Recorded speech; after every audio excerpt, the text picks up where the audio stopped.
の方こそ冗談はやめて。私は作田の何？恋人。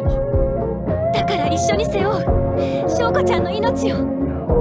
だから生きることを背負うから、お願いだからずっとこのまま一緒にいて。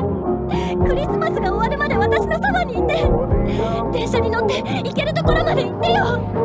楽しいだろうな、それ。でもダメなんだよ。なんでよ。舞さんも明日も仕事があるんですさ。仕事なんてどうでもいい。作田がいなくなることに比べたらどうでもいい。いい。